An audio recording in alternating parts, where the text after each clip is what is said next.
नमस्कार दोस्तों। एक तरफ जहां पूरी दुनिया कोविड-19 की वजह से बदहाल है, लोग अपने ही घरों पे कैद हैं, छोटे मोटे बिजनेस तकरीबन बर्बादी के कगार पे है। लोगों की सैलरी में या तो भारी कटौती हुई है या अपने ही नौकरी से हाथ धोना पड़ा है। वहीं दूसरी तरफ प्राइवेट स्कूल्स का कहना है कुछ भी हो जाए हम पूरे फी लेंगे, उसमें किसी भी प्रकार की कोई कटौती नहीं करेंगे। ये कहां तक सही और कहां तक गलत है, इसी का विश्लेषण आज के इस वीडियो में मैं करूंगा और अपने इस प्लेटफॉर्म के जरिए मैं अपनी आवाज को सरकार तक पहुंचाना चाहता हूं। मुझे मालूम है ये मैं अकेले इस काम को नहीं कर सकता, इसलिए पब्लिक में अपनी आवाज को लाकर मैंने रखी है। अगर हम सभी मिल जाएं, और खास तौर से मैं रिक्वेस्ट करूंगा YouTube कम्युनिटी से, जिसकी ताकत का अंदाजा अभी अभी मुझे हाल में ही हुआ है, अगर हम सभी मिलकर इस आवाज़ को उठाते हैं बिल्कुल कानूनी तरीके से तो ये आवाज़ पहुंचेगी। मैं रिक्वेस्ट करूंगा सोशल मीडिया इन्फ्लुएंसर से भी कि आप भी इस आवाज़ को उठाएं। ट्विटर पे मैंने ट्वीट कर दिया है, no school no fee in lockdown के नाम से हैशटैग है। आप इसको प्लीज़ अगर ट्विटर यूज़ करते हैं तो जितना ज़्यादा से ज़्यादा हो सके रीट्वीट कीजिए, अपनी आवाज़ को वहाँ तक पहुँचाइए। क्योंकि एक ट्वीट से ये नहीं होगा, लेकिन एक एक ट्वीट से ये काम ज़रूर होगा। जो मेरा फेसबुक अकाउंट है प्रकाश सिंह आज़ाद, और माई करियर डॉक्टर के नाम पे भी मैं यहाँ पोस्ट कर दूंगा, वहाँ भी इस पोस्ट को ज़्यादा से ज़्यादा आप शेयर कीजिए, तभी आवाज़ पहुँचेगी। इस आवाज़ को पहुंचाना इसलिए भी सरकार तक ज़रूरी, हालांकि छिटपुट खबरें मीडिया में आई है इलेक्ट्रॉनिक और प्रिंट मीडिया के जरिए, लेकिन अब हमारी कम्युनिटी को भी चाहिए कि इस आवाज़ को पहुंचाए। चूंकि हिंदुस्तान में 40% बच्चे प्राइवेट स्कूल में जाते हैं और इस दर्द को वही समझ सकते हैं जिनके बच्चे प्राइवेट स्कूल में जाते हैं और सैलरी में भारी कटौती और नौकरी खो जाने के बावजूद भी उन्हें अपने बच्चों का फीस स्कूल में पे करना पड़ रहा है या पे करना पड़ेगा। मैं ये नहीं कह रहा कि लोगों को फी नहीं पे करना चाहिए। अगर फी पे नहीं होगा तो स्कूल कैसे चलेगा, और स्कूल नहीं चलेगा तो बच्चे पढ़ेंगे कैसे? क्योंकि स्कूल 1-2 रुपए और 1000-2000 लाख 2 लाख से नहीं चलता, करोड़ों का इन्वेस्टमेंट होता है या लाखों का इन्वेस्टमेंट होता है, तब जाकर कहीं एक स्कूल बनता है। लेकिन पंजाब हरियाणा के चंडीगढ़ सेक्टर 52 से अतुल वोहरा ने माननीय प्रधानमंत्री जी को एक खत लिखा और खत में बताया कि क्या आप चाहते हैं कि मैं अपनी किडनी बेचकर स्कूल को फी दूं, यानी कि मेरे पास पैसे नहीं है। मेरे भी रिश्तेदार नोएडा गौर सिटी में रहते हैं, उनके 2 छोटे छोटे बच्चे पढ़ते हैं, 20 से 25 हज़ार पर मंथ उनके घर से सिर्फ फी जाता है स्कूल का, और वो लोग भी परेशान है। परेशान होना लाजमी है। तो यही मुद्दा है जिसको मैं दोनों पक्षों को आपके सामने रख रहा हूं। आप खुद ही निर्णय कर लेंगे क्या सही क्या गलत है, और क्यों स्कूल वालों को फी पे करना चाहिए, लेना चाहिए फी या नहीं लेना चाहिए। देखिए, स्कूल की दलील ये है कि भाई हमारे स्टाफ हैं, हमारे यहाँ बहुत सारे स्टाफ काम करते हैं, टीचिंग नॉन टीचिंग स्टाफ, तो उन्हें हमें सैलरी देनी होती है तो हम देंगे। बिल्कुल सही कह रहे हैं। अगर उनके पास फी नहीं जाएगा तो वो काम कैसे करेंगे? पेरेंट्स का कहना यह है कि भाई जब हम कमा ही नहीं रहे, पहली एक चीज तो यह है दलील। दूसरी चीज, जब स्कूल जा ही नहीं रहे बच्चे तो फी किस चीज के देंगे? अब स्कूल का कहना है कि भाई हम आपको ऑनलाइन क्लासेस दे रहे हैं। ऑनलाइन भी क्लास है, जरा सोचिए, और सोचकर आपको सोशल मीडिया पे भी कई बार मजाक बनाया गया था इस चीज का। छोटे छोटे बच्चों का जो एलकेजी नर्सरी, उसको स्कूल वाले प्रेशर डाल रहे हैं। ये प्रेशर क्यों डाला जा रहा है भाई? प्रेशर डाल रहे हैं ताकि मैं कल को ये बता सकूं कि मैंने आपके बच्चों को क्लास दिया तो फी तो मेरा बनता ही है। अच्छा, अब पहली चीज, जो ऑनलाइन क्लासेस होती है, जब तक कि बच्चा थोड़ा मैच्योर नहीं है वो कैसे ऑनलाइन क्लास ले सकता है? ऑनलाइन क्लास अपने आप में इसका किसी का किसी चीज पे कंट्रोल है ही नहीं, बस क्लासेस दिए जा रहे हैं और पेरेंट्स को ही उसमें इन्वॉल्व होना होता है छोटे छोटे बच्चों के केस में। तो चलिए, पेरेंट्स चूंकि स्कूल के लोग टीचिंग स्टाफ को अरेंज करते हैं, और ऑफलाइन क्लास से ज़्यादा मुश्किल होता है ऑनलाइन क्लास, क्योंकि बहुत सारी इक्विपमेंट उसमें लाने होते हैं। हालांकि बच्चे घर पे ही बैठे रहते हैं। ऑनरेबल दिल्ली हाई कोर्ट ने एक डिसीजन दिया था कि ट्यूशन फी जो है जो वो माफ नहीं होना चाहिए। ट्यूशन फी तो आपको पे करना ही होगा, चाहे वो लॉकडाउन हो या कुछ भी हो, क्योंकि ऑनलाइन क्लासेस दे रहे हैं। तो जो ऑनलाइन क्लासेस दे रहे हैं उनके लिए ये चीज सही है। बहुत सारे स्कूल्स ऐसे भी हैं जो ऑनलाइन क्लासेस नहीं दे रहे हैं। अब ऑनलाइन क्लासेस की भी हम बात करते हैं। एक होता है कंपोजिट फीस। इस फी के हिसाब से मान लीजिए 10,000 रुपया फी है किसी स्कूल में, एक बच्चे का 10,000 रुपया फी है, तो इस फी में एग्जैक्ट जो ट्यूशन फी होता है वो 70% ही होता है। मान लीजिए 7,000, इसके अलावा 3000 जो होगा वो आपका किस चीज का होगा, एक्स्ट्रा करिकुलम एक्टिविटीज का, डांसिंग का, योगा का, क्रिकेट का, इन चीजों का होता है। प्लस ट्रांसपोर्ट का चार्ज होता है, बिजली का चार्ज होता है और बहुत सारी चीजें होती हैं उसका चार्ज होता है।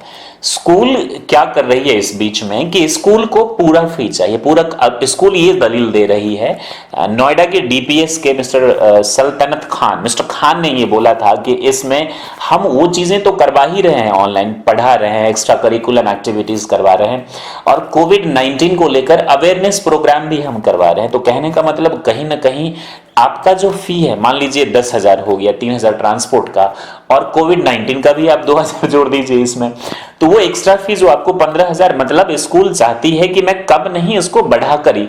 सारे स्कूल की मैं बात नहीं कर रहा हूं, पत्रिका उत्तर प्रदेश की तरफ से खबर मैंने पढ़ा था कि यूपी में ही कई स्कूल्स ने फ्री कर दिया इस चीज को, तो उनके लिए मैं बहुत आभार प्रकट करता हूं कि बहुत अच्छी बात है, आपने लोगों को रियायत दी है। तो कंपोजिट फी का ये स्कूल वाले हवाला देते हैं कि इतना तो मेरा जन्मसिद्ध अधिकार है। देखिए आपका स्कूल बंद है, नो रेंट नो फी, यानी बच्चे गए ही नहीं तो फी किस चीज के। दूसरी चीज, एनुअल फी भी आपने बढ़ा दिया है, जिसके लिए सरकार ने भी आपसे बोला कि एनुअल फी नहीं बढ़ाना चाहिए, वो भी आपने बढ़ा दिया। छोटे स्कूल कम पैसे लेते, बड़े स्कूल ज्यादा पैसे लेते, लेकिन आपने बढ़ा दिया, ऊपर से फी भी आप ले रहे हैं और आप फोर्स कर रहे हैं लोगों को कि लोग आपको 3 महीने की जो फी है वो एक ही साथ दे दे। स्कूल की दलील सही है कि जो स्टाफ है उनको पैसे कहां से दिए जाएंगे।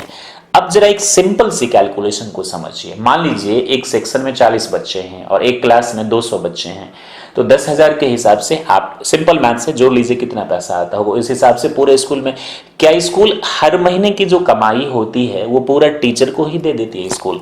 आंसर बहुत सिंपल है और हम सभी को पता है। गवर्नमेंट स्कूल में पढ़ाई नहीं होती लेकिन टीचर्स की सैलरी ज्यादा होती है। प्राइवेट स्कूल में पढ़ाई होती चूंकि मैनेजमेंट टीचर के सर पे होता है और सैलरी कम होती है।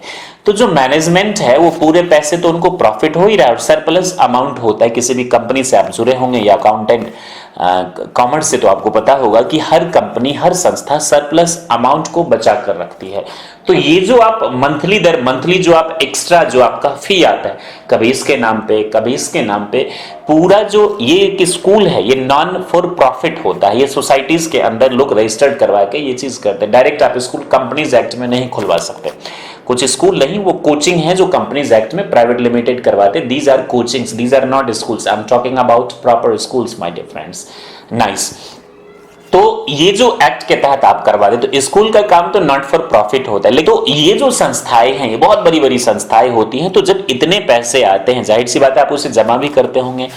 तो इतने दिन से जो आपने कमाया तो उसी सरप्लस मनी को अब वक्त आ चुका है कि आप अपने टीचिंग स्टाफ को दीजिए। और दूसरी चीज, आप एनुअल फी तो नाम उस चीज से लेते हैं और आप हमेशा से लेते रहे, जब से आपकी स्कूल बनी है, तो वो भी तो आप यूटिलाइज करने का टाइम आ चुका है। आप ये सिंपली, कई प्रिंसिपल्स का मैंने देखा और स्कूल के लोग ये दलील देते हैं कि अगर मैं नहीं दूं तो मेरा लोन कहां से जाएगा, मेरे स्कूल के बिल्डिंग्स कहां से जाएंगे। तो एक चीज और हम आपसे बात करते हैं, जितने भी हाई लेवल के स्कूल्स हैं ये गवर्नमेंट से जमीन जो है, आपको पता है कैसे ये लीज आती है। ये जमीन गवर्नमेंट के औनी पौनी भाव में ये लोग खरीदते हैं या फिर लीज पर लेते हैं और वहां एक प्रॉमिस करते हैं कि कम से कम, केवल नहीं कम से कम, पॉइंट टू बी नोटेड, 25% गरीब बच्चों को ये पढ़ाएंगे।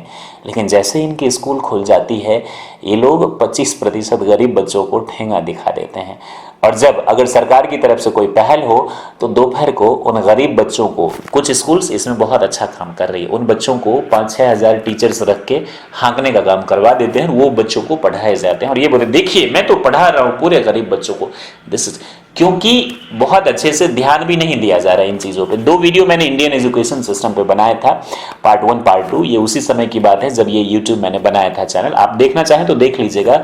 पूरे इंडियन एजुकेशन का विश्लेषण, क्या हाल है हमारे देश का, तो ये चीज होता है। अच्छा, स्कूल एक ऐसा बिजनेस है जहां पर आप जिस दिन एडमिशन लेंगे, आपने जोक भी कई सुना होगा, आपको किताब स्कूल से लेनी है। देखिए स्कूल वाले और पब्लिशर्स बड़ी चालाकी से हर साल ये बुक ही बदलवा देते हैं ताकि जितने आप अगले क्लास में जाएंगे नए बुक आपको लेने होंगे। क्यों? उसी बुक से हम काम नहीं चला सकते। हमने जब स्टेट बोर्ड से पढ़ाई करी थी तो सीनियर बच्चा जो पढ़ लेता उसी का बुक लेके हम पढ़ लेते। क्या ये चीज सीबीएसई में नहीं हो सकता? अगर अमीर बाप के बच्चे पुरानी किताब पढ़ेंगे तो पुराने हो जाएंगे या गंदे हो जाएंगे? ये कहीं ना कहीं तो ये नए किताब आपको देंगे, नए ड्रेसेस आपको देंगे, आप अपने भाई की ड्रेस भी पहनकर नहीं आ सकते क्योंकि ये स्कूल की कोड ऑफ कंडक्ट है। इसके बाद हर चीज आपको स्कूल से खरीदना होगा। और जब बात आती है ज्ञान की तो आप बाहर से ले लीजिएगा, ट्यूशन टीचर से। This is what exactly is the education, what is happening here in our country. और यही चीज प्रमोट किया जा रहा है। तो फी का जहां तक सवाल है 70% ट्यूशन फी, लेकिन जो अननेसेसरली जो फी को बढ़ाया जा रहा है और वो बोला जा रहा है कि देना ही पड़ेगा। अगर आप मेरी बात माने तो फी जिन लोगों ने सीरियसली क्लास दिया है 50% ले ले, 50% फी भी इनके लिए गलत नहीं होगा। इन्होंने जो सालों साल जो खून चूसे हैं लोगों के, वो फी इन्होंने जो कई वर्षों से जब से स्कूल खोला है जो फी लिया, तो सरप्लस तो होगा ही एनुअल के नाम पे, डेवलपमेंट के नाम पे, बहुत सारी चीजों के नाम पे। क्योंकि आप जितने भी बच्चे आपको फी देते हैं वो तो बहुत बड़ी रकम होती है, उसमें से छोटी सी रकम आप स्कूल को, टीचिंग स्टाफ को आप दे, ये नॉन टीचिंग स्टाफ को आप देते हैं। स्कूल चल रहा है, इस बात से आपको खुशी होनी चाहिए। सारे छोटे बड़े बिजनेस चौपट हो चुके हैं, हमारा भी छोटा सा बिजनेस जो कि ऑलमोस्ट चौपट ही हो चुका है। अब जब शुरू होगा तो बिल्कुल नए सिरे से ये शुरू होगा।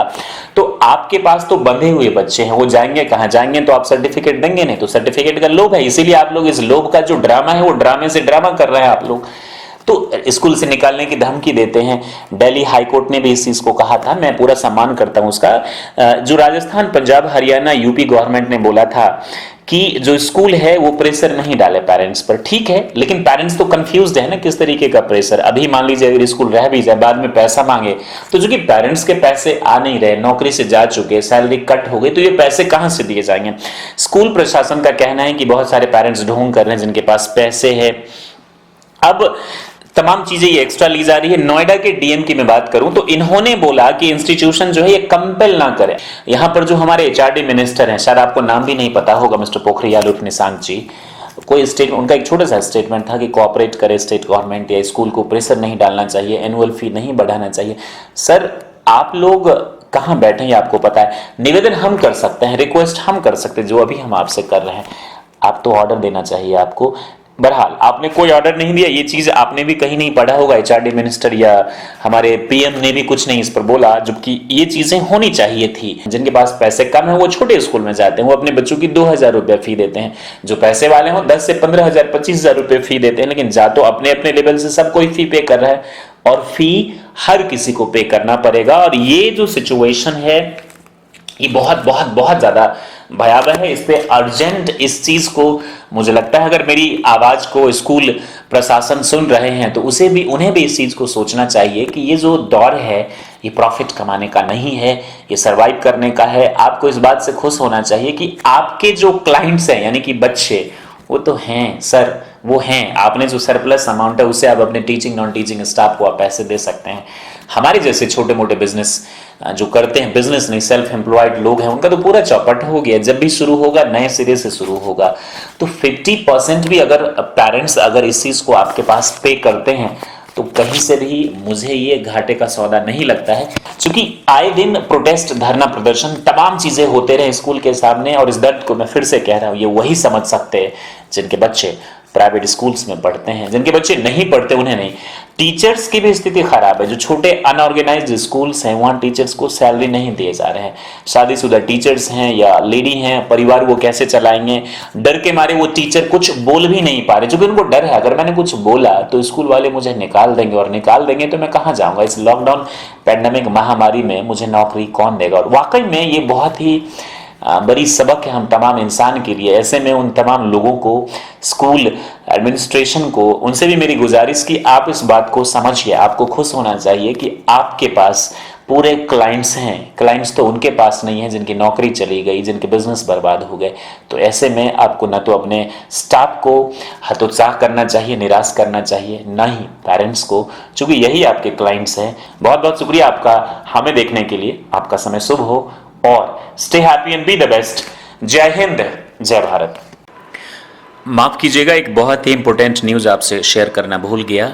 नोएडा के डीएम ने गाइडलाइन इशू किया है और इसके तहत पूरी आपको इन्फॉर्मेशन मिल जाएगी। डिस्क्रिप्शन बॉक्स में मैं आपको लिंक दे दिया है मैंने। वहाँ से आप प्लीज़ पढ़ लीजिएगा कि कहाँ कंप्लेन करना है, कैसे क्या सिचुएशंस को टैकल करना है। ये बहुत इंपॉर्टेंट न्यूज़ है। दूसरा, बेसिक एजुकेशन ऑफिसर जो है मिस्टर धीरेन्द्र कुमार नोएडा के, आप वहाँ भी जाकर शिकायत कर सकते हैं। दोनों के लिंक्स मैंने डिस्क्रिप्शन में दे दिए हैं।